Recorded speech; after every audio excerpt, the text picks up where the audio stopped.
The White House just accidentally revealed the real reason behind America's military strikes in Latin American waters. Chief of Staff Susie Wiles, one of President Donald Trump's most trusted advisors, has suggested the real target isn't drugs. It's Venezuelan President Nicolas Maduro. In comments published by Vanity Fair magazine, Wiles said Trump wants to keep blowing boats up until Maduro cries uncle.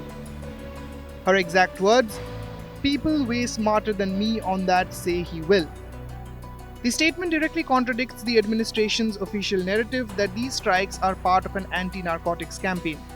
Democratic Senator Chris Murphy didn't mince words. He posted on social media, "So, not a war on the cartels, it's regime change. Either way, totally illegal and nonsensical." The timing is striking. Wiles' comments emerged just hours after the Pentagon announced 3 more boat strikes in the Eastern Pacific Ocean that killed 8 people. These attacks are intensifying. US forces have now killed more than 90 people in what the Pentagon calls counter-narcotics operations. The military has provided only grainy footage as evidence the boats were carrying drugs, labeling victims as narco-terrorists. Obviously, we had a classified hearing, so the details of which we can't discuss. It's, I believe, our 22nd or 23rd bipartisan engagement. We'll continue to engage with Congress on this. We're headed to the House now to do a similar briefing and provide updates on this counter-drug mission, which is focused on dismantling the infrastructure of these terrorist organizations that are operating in our hemisphere, undermining the security of Americans, killing Americans, poisoning Americans. And this has been a highly successful mission that's ongoing and continued, and we're pleased to be here today to update Congress on how that's developing and how that's moving forward. But legal experts are raising red flags.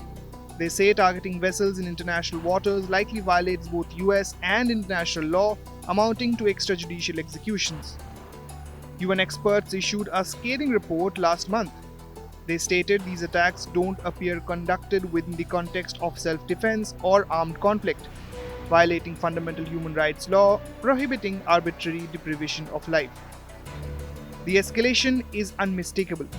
Trump has repeatedly declared Maduro's days are numbered. Last week, US forces raided and seized an oil tanker off Venezuela's coast. Venezuela called it international piracy. The president has also declared Venezuela's entire airspace closed and refused to rule out a ground invasion. Trump recently received FIFA's Peace Prize and has campaigned against more US wars. Yet his administration is clearly ramping up pressure on left-wing governments in Latin America, including Venezuela and Colombia. The White House released its national security strategy last week, emphasizing the need to establish US preeminence in the Americas.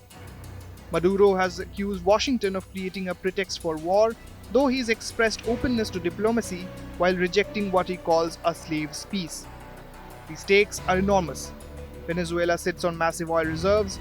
Opposition figure Maria Corina Machado, who won the Nobel Peace Prize this year, has promised to privatize the oil sector should Maduro fall. Washington's relations with Caracas have been hostile since Hugo Chavez rose to power in the early 2000s. Heavy US sanctions have crippled Venezuela's economy for years. With Srijita Sen Mojumdar, Bureau Report, India Today Global.